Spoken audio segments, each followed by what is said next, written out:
16, entitled The Adulterous Wife. Now, the following scene looks like that of a courtroom where a divorce proceeding is taking place or about to begin, somewhere in that vicinity. We're first going to read the verses of the scripture, these 12 verses, as if the trial were Hosea's arguments for separation from Gomer. So I'm going to read, if it says he, I'll treat that as Hosea. If it's she, I'll treat her as Gomer. Her children, of course, are the three named in chapter 1. And her lovers are the people that she'll go after in her acts of harlotry. So it begins this way.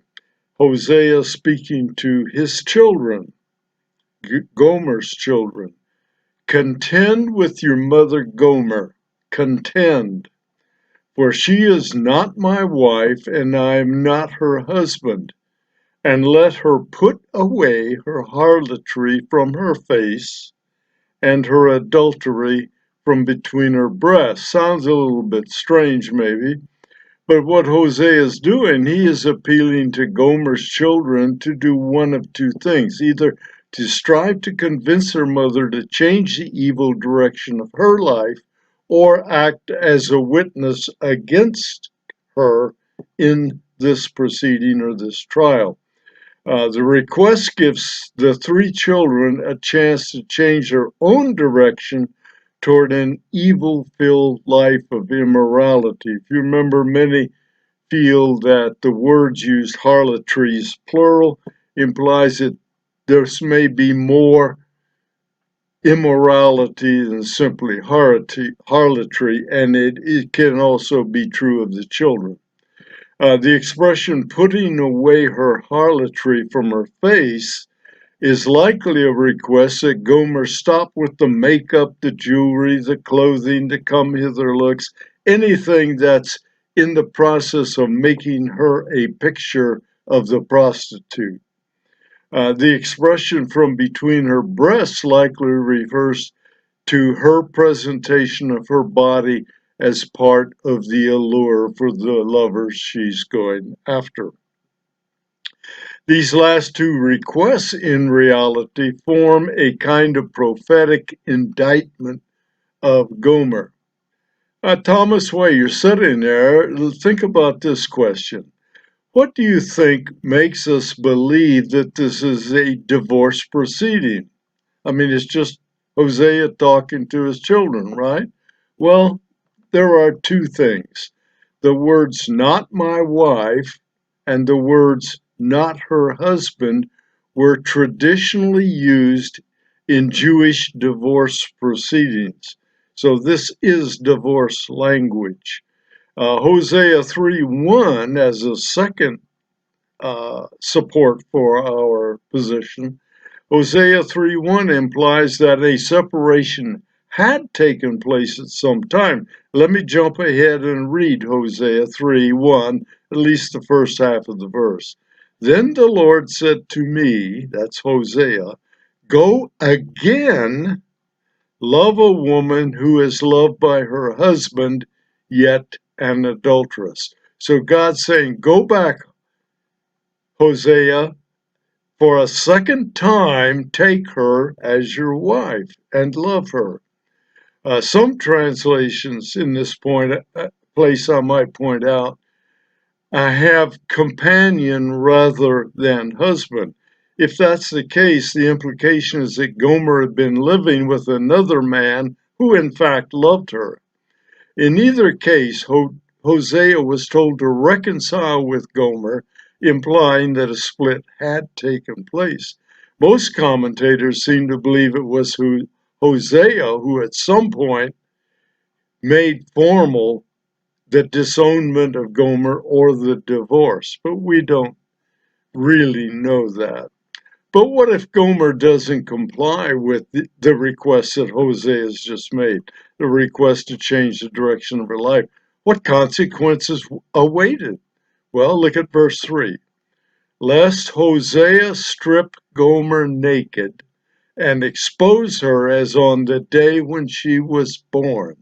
He will also make her like a wilderness, make her like a desert land, and slay her with thirst. It seems that there is a threat of rejection and humiliation to the point of rendering her as helpless as a newborn babe. It seems also to include isolation, barrenness, separation from her children. I get that separation from the word thirst, which is a desire for something not available. So uh, that's what I see is going on here. There could even be further threat, since it is known that in Middle Eastern cultures at that time, men often turned adulterous wives out of the house in a state of nudity, even in many cases having the children doing the stripping, the absolute humiliation.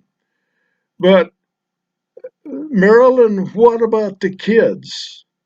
Well, verse 4, Hosea, also I will have no compassion on Gomer's children because they are children of harlotry.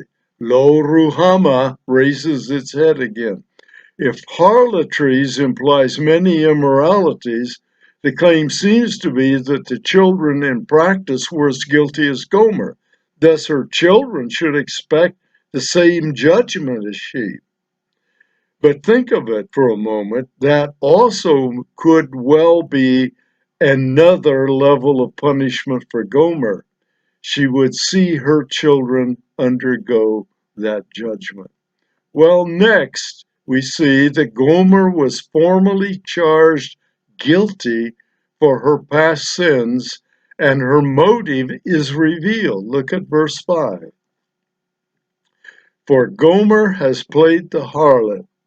She who conceived her children has acted shamelessly, for she said, I will go after my lovers who give me my bread and my water, my wool and my flax, my oil and my drink. I'm going to go after these guys because in the act of harlotry, they provide me with food, clothing, and luxuries. So for Gomer, there was a payoff, a tangible, valuable material payoff provided by men who were not her husband. So that was her purpose clause. My purpose, go out and get what I can from these guys. So, Matt, what do you see? Do you think these were things Hosea could not or would not provide?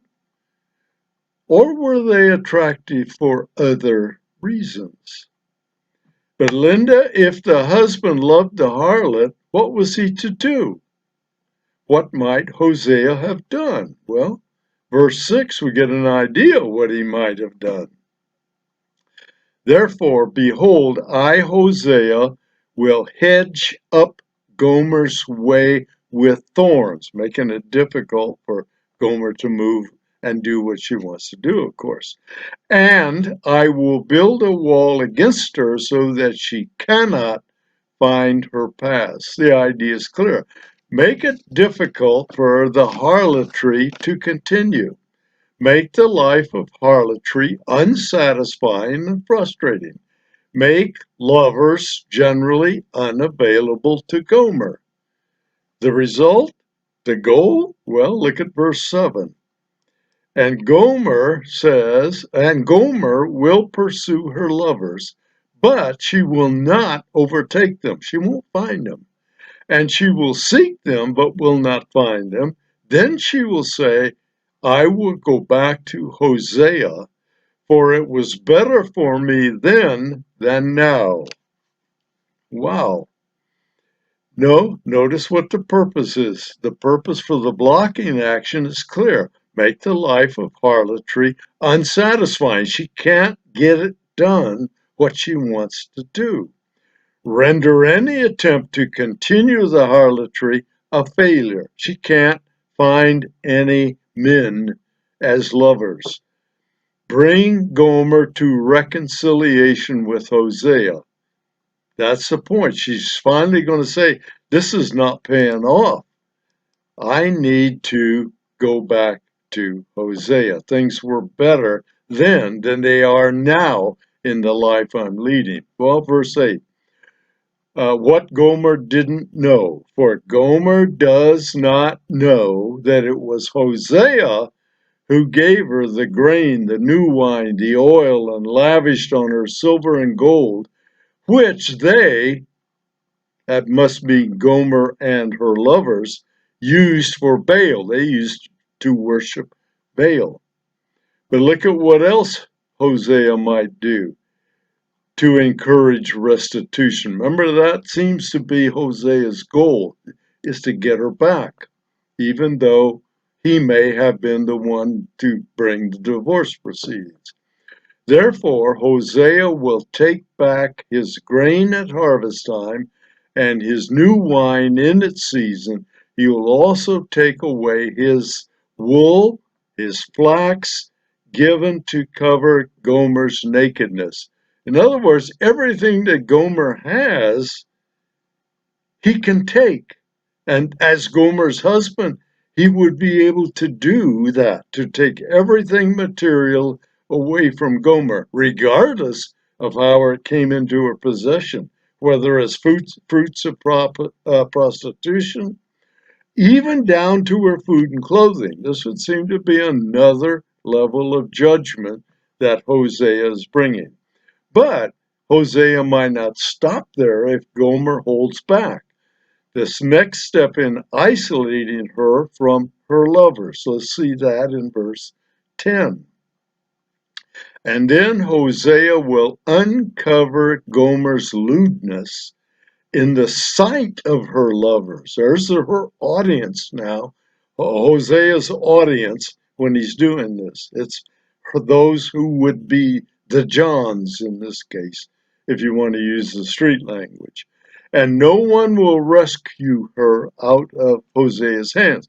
So what do we have? Lewdness, which means a withered state, would certainly undermine any interest potential lovers might have. And it, at the same time, might display some of the costs that Gomer would absorb as a harlot. A harlot's life is not without its dangers, of course. Again, this would be a means of humiliation, but with a specific audience. She is being humiliated in front of lovers and would-be lovers. And all of those lovers and would-be lovers stand by helpless to protect Gomer from this humiliation.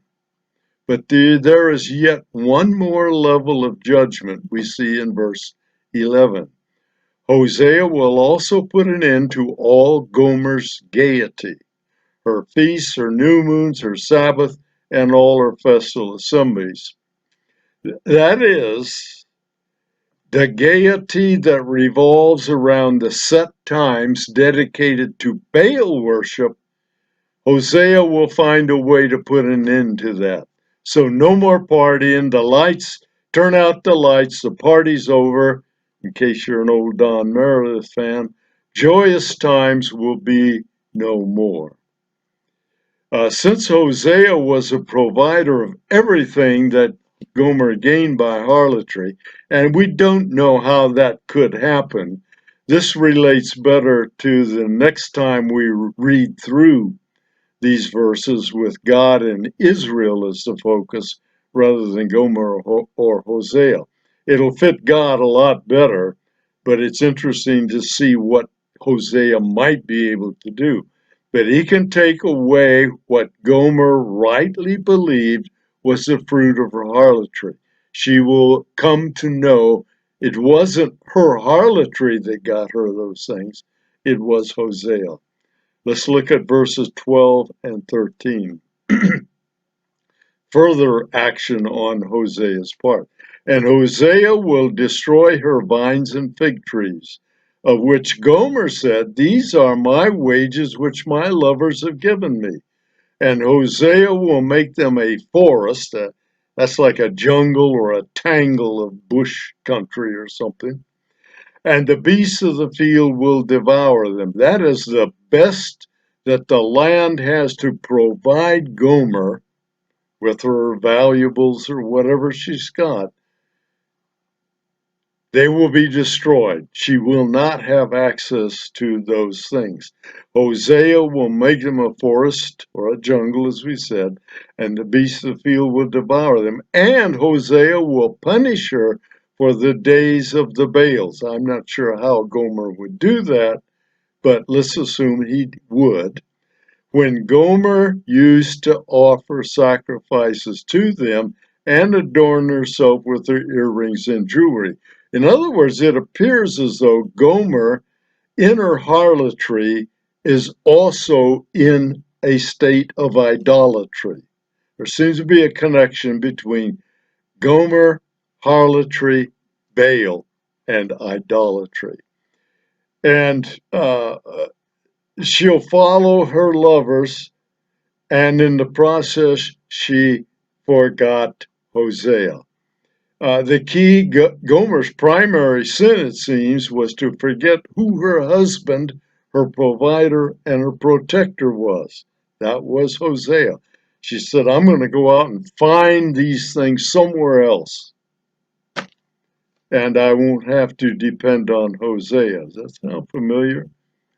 Now let's go back and read these same verses, these same 12 verses, replacing Gomer by Israel. In other words, when I say her, when it says her in the text, we'll read Israel. Her children, Gomer's children, are no longer in the picture. It is the children of Israel, meaning the individual Israelite, the individual citizen of Israel. And we're going to replace Hosea with Yahweh. And if the verses say he or his or him, we will refer to Yahweh, God. And Gomer's lovers will be replaced by idols, the false gods being worshipped by Israel. God begins by asking the individual Israelites to recognize their nation's sin and to help bring about repentance. Remember, that's what Hosea was asking Gomer's children to do, to get their mother to recognize her sin and change, or to bring about a witness leading to the repentance for the change. So let's read Hosea 2, verses 2 through 4, with these changes in mind. Contend with your mother Israel. Contend, for she is not my wife, and I, Yahweh, am not her husband. Let Israel put away her harlotry from her face, and her adultery from between her breasts. We're talking here about spiritual adultery, of course, false God worship. Lest I, Yahweh, strip her naked and expose her as on the day when she was born. When was Israel born? In the Exodus out of Egypt, particularly at Sinai. I will also make Israel like a wilderness, which is where Israel was for 40 years. Make her like a desert land, that's where they were, and slay her with thirst. God had to provide the water. Also, I will have no compassion on the Israelite people because they are children of harlotries. So there's been a divorce. Israel had broken the covenantal relationship. It wasn't God that broke it, it was Israel. But when the nation is guilty, every individual citizen bears a part of that guilt. So if the nation is going to be judged, the people are going to face judgment as well. Remember again Israel's chase beginning in Egypt, where she was in bondage, naked in the sense that she was helpless to get out of the bondage. But God led her through the wilderness experience, but he also protected and provided for all of Israel through that experience. Now, what's the charge? Idolatry, chasing after false gods. Look at verse 5. For their mother Israel has played the harlot. She's guilty, it says. She who conceived them, the children, has acted shamefully. For she said, I will go after my lovers, that is, other gods, who gave me my bread and my water, my wool and my flax, my oil and my drink. So here again, Israel is going after false gods that it believes are giving it the profits of spiritual adultery, that there were benefits. Many scholars believe that those benefits were the trade with foreign nations, and that Israel was so economically successful in that trade that that success and those nations became a substitute for Yahweh. They leaned on those nations and that trade to provide what they wanted and what they needed. So Israel trusted in her trading partners rather than Yahweh and believed the trade itself provided the profits. So there's your idolatry. Yahweh would make profitable trade difficult, if not impossible. Remember the action that Hosea was taking? Well, Yahweh's going to do the same thing. But remember, he's a little bit more powerful than Hosea was. This is where most of these parts fit God better than they fit Hosea. Therefore, God says, Behold, I will hedge up Israel's way with thorns, and I will build a wall against Israel so that she cannot find her paths. Yahweh's goal, dry up the profits of spiritual prostitution. Why? To encourage reconciliation. As we see in verse 7, and Israel will pursue her lovers, but she will not overtake them. She will seek them, but will not find them. Then she'll say, I'll go back to Yahweh, for it was better then for me than now. What was missing? Well, Israel didn't realize that the fruits of the trade were really provided by Yahweh. And after all, everything belongs to Yahweh. Verse 8, For Israel does not know that it was I, Yahweh, who gave her the grain, the new wine, and the oil, and lavished on her silver and gold, which they used for Baal. To add insult to Israel, to injury, Israel was using the profits from her adulterous trading partners and the profits from it as a part of worshiping Baal, a true false god. What Yahweh gave, Baal took in. God's response, excuse me, verse 9 through 12. Therefore I'll take back my grain at harvest time and my new wine in season. God says, the best of the land, I'll cut it off. I will also take away my wool and my flax, given to cover Israel's nakedness. He said, I can take it all away, it's mine. And then I will uncover Israel's lewdness in the sight of her lovers, that is, her neighbors and her trading partners. No one will rescue her out of my hand. You're not going to take on God successfully. Her feasts, her new moons, her Sabbaths, and all her festival assemblies I will put an end to. So God is saying the same thing. Excuse me. Everything that she gets joy out of and her lovers and her have a good time in all of these celebrations of Baal, he says, I'll cut it off. And I will destroy Israel's vines and fig trees. I'll destroy the best that the land has to offer, of which she said, that's Israel, these are my wages which my lovers have given me, and I will make them a forest. This is God speaking now again.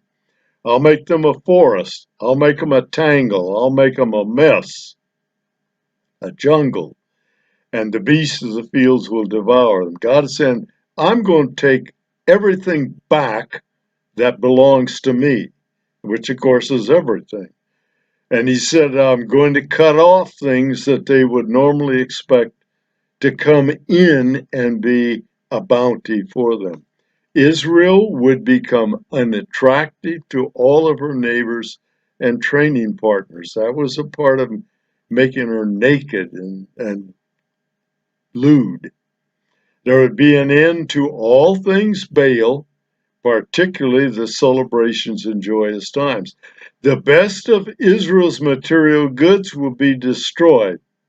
Israel will undergo judgment, pure and simple. Look at verse 13 in this reading. And I will punish Israel for the days of the Baal. Israel will be judged for her spiritual adultery. When she used to offer sacrifices to them, to the Baals, and adorn herself with earrings and jewelry, those things that the prostitute would use to attract lovers, and follow her lovers so that she forgot me. So that's the sin, according to Yahweh. She did this false worship, worship of false gods, spiritual adultery, and in the process, she forgot who her husband, her king, her protector, her provider was. So what's the takeaway? Don't forget God. That seems pretty straightforward. Understand that God is the source of all good gifts, everything that is good. No matter how you feel you've got some good thing, remember it comes from God. At least according to James, it does. And I think you see that here as well. Individual citizens are responsible for pointing out the sins of their nation. A nation judged guilty by God means the individual citizens share that guilt. There is corporate guilt inherited by every citizen who has some part or piece of that. Well, we've seen the downside. Now, in the next session, we'll continue by examining some prophecy concerning how Israel will be forgiven and how Israel will be reconciled to Yahweh. We'll look to see you.